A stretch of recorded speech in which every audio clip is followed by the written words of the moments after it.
रिश्ते की पवित्रता को, किसी रिश्ते के अपनेपन को किसी विज्ञान से ढूंढे, नहीं दिखता। वो क्या होता है कि संतान को देख के माता पिता की आंख में आंसू हो जाते हैं, इसका कोई विज्ञान नहीं है। वो कौन सी बात होती है कि बूढ़े बूढ़ी की सेवा करके संतोष मिलता है, ये साबित नहीं किया जा सकता। इसका कोई तर्क नहीं है, इसका कोई विचार नहीं है, इसका कोई सिद्धांत नहीं है, ये सिर्फ होता है।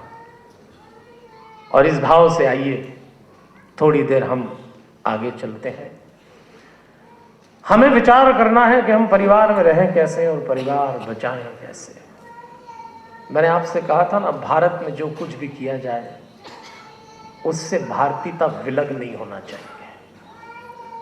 तो यदि हमको अपने परिवारों को बचाना है, और यदि आप लोग बिल्कुल चिंता न करें, मुझे देखिए, कोई भी गर्दन मत हिलाइए, ये तो पता ही लग गया ना कि कोई बच्चा रो रहा है। तो आप गर्दन मोड़ के अब क्या करेंगे?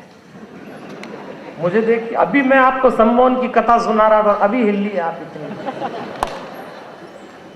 और यही मनुष्य का मन है। मनुष्य का तन तो उसको फिर भी कथा में बैठा देता है, मन नहीं बैठने देता। इसलिए आपसे मैं कह रहा हूं भैया, बंध जाना किसी सम्मोहन से, नहीं तो ये सब तो चलेगा। अभी कोई आएगा तो आप सब उसको देखोगे, क्योंकि मन जब भीतर से किक करता है तो पहला काम करता है गर्दन हिलाना।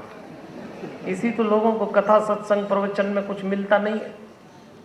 इस देश में इतनी कथाएं होती हैं कि अगर केवल कथा सुनने से लोगों का जीवन बदलता तो ये देश बैकुंठ हो गया होता। कथा सुनने से कुछ नहीं होता। आपको तैयारी करना पड़ेगी अपने रूपांतरण की, और इसलिए बैठिए। मैंने शुरू में ही आपसे कह दिया ये सब चलता रहेगा, वो तो बहुत अच्छा है, कार्ड में नहीं लिखा। नहीं तो मैं तो हमेशा से कहता हूं मेरे आयोजकों को, मेरे कार्यक्रम के आमंत्रण पत्र में कभी ये मत लिखना कि बच्चों को न लाएं, जरूर लाना।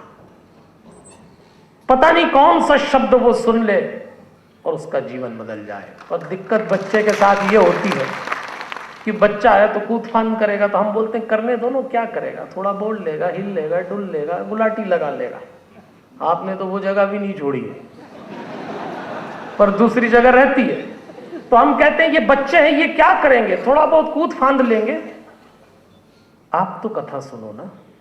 और यही तो फर्क है हम बड़े और बच्चों में, कि बच्चा हमारे कथा प्रवचन में शरीर से कूद रहा है पर मन से बड़ा शांत होता है, और हम बड़े लोग शरीर से शांत है पर मन से इतना कूद रहे हैं कि बच्चे से भी अधिक।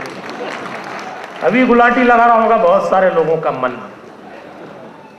इसलिए मेरा आपसे आग्रह है, जितनी देर बैठे तसल्ली से, अब मत इधर उधर गर्दन हिलाना आप।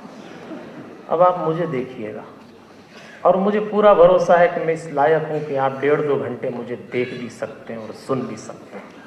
अब बिल्कुल ना देखें, ये सब चलेगी व्यवस्थाएं, कोई आएगा कोई जाएगा, ये बिल्कुल ना करिए, क्योंकि आपका मन आपको प्रवचन नहीं सुनने देता। वो आपको बार बार प्रेरित करेगा, चलो बाहर चलें, आप खींच खींच के लाएंगे, वो ले लेकर भागेगा।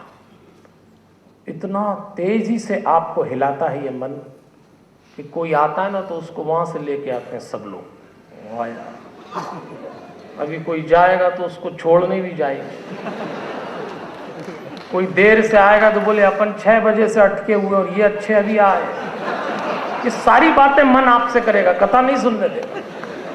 कोई जाएगा बोले ये अच्छे निकल लिए, ये सब करेगा मन। और इसीलिए आदमी की जिंदगी में वो उतरता नहीं है जिसकी जरूरत है। तो मैंने आपसे पहले ही निवेदन कर दिया, जितनी देर बैठे तसल्ली से बैठिएगा।